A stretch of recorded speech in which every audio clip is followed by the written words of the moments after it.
to thank everyone for being here with me as I have my opportunity to say words about Mrs. Troup. I cannot call her Mrs. T or Charlotte or anything. She was always Mrs. Troup to me. I first met Mrs. Troup probably in 1964. I was trying to do the math last night. But I, of course, was one of these little girls who was crazy about the idea of horses, but had really never ridden. But I decided I had to have a horse, and thank heavens, my parents were smart enough to know that first I should have lessons. But then the question was, where do I find riding lessons? I just wanted to gallop across the fields. Unfortunately, I honestly can't remember how I managed to persuade my parents to take me to the Pennsylvania Horse Show, but I did. And there, as I looked through the program, I saw Runnymede Stables, and it was just sort of down the road. So I remember dragging my mother out to this direction. And we got as far as a farm, not too far from here, right where 81 intersects. And I'm like, well, it can't be. Maybe this is it. And it turns out that was Otis's. So we thankfully stopped there and said, no, we're looking for Runnymede. And he set us on our way. And I was never a very, I think I was sort of a timid person. And I'm just so glad that I didn't allow my timidity to stop me before we talked to Otis, and he pointed us in our way. And Mrs. Troup was my first riding instructor. And I just, I really wish I'd known her in her days in boarding school and her days showing. Because she touched me so much in my particular life that I just wish that I could have known her even longer. And one of my,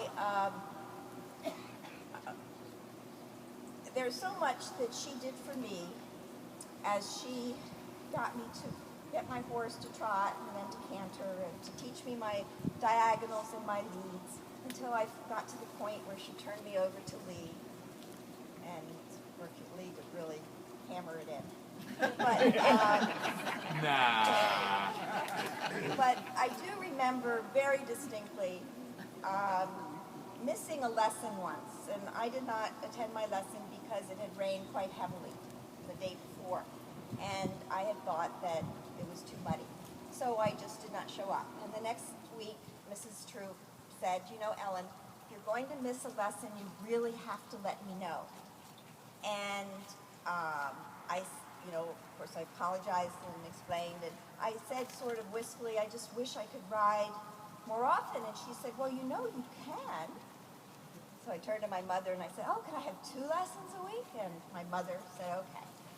And then Mrs. Troup said, but Ellen, once you pay for 2 lessons a week, it's pretty much the same cost to have a horse and board it. And then you get 3 lessons along with your horse. So I don't know how many people here are from Runnymede from the 60s. Anybody raise their hand from the 60s? Of course, Kilkenny and Judith.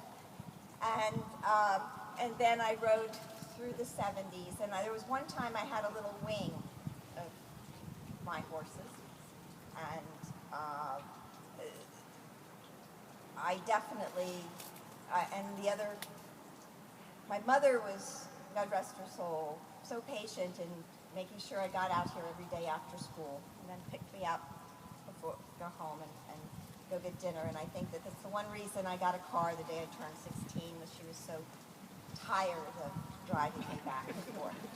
But, in those years, I rode here between the ages of 12 and 20, approximately.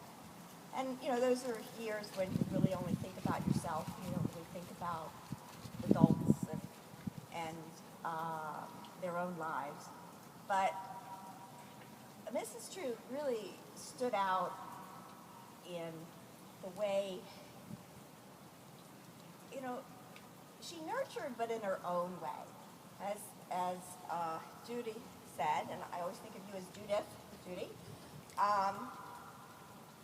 you know, she just had expectations. And she would say her expectations, and you just knew that you had to meet those expectations. And that was that. But she never made you feel bad that you hadn't initially met those expectations. So I think that, you know, all of us would like to be able to say that we contributed to this world and this life as we move on. And Mrs. Troup definitely did. I think that probably all of us here had a little window of opportunity, and hopefully a large window of opportunity to be with Mrs. Troup. But she, of all people in my life, encouraged my independence, my ability to think for myself, and my ability to stand up in front of all you guys and talk.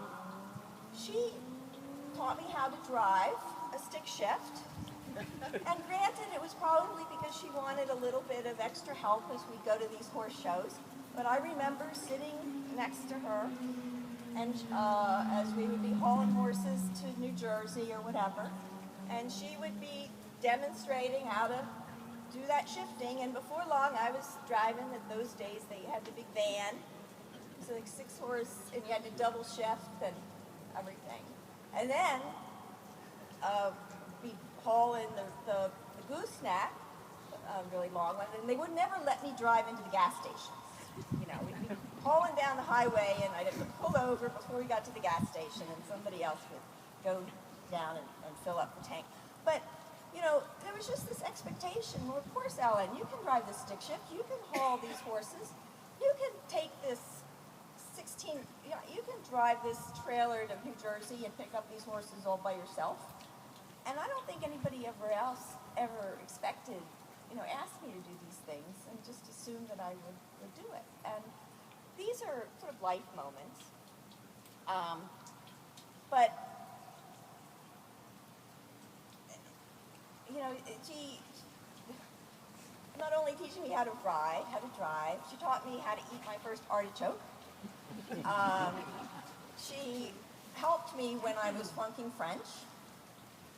She pulled out her old French books, and I went from a D to an A-, just because I finally had someone who knew how I thought, I think, and was able to help me get past that.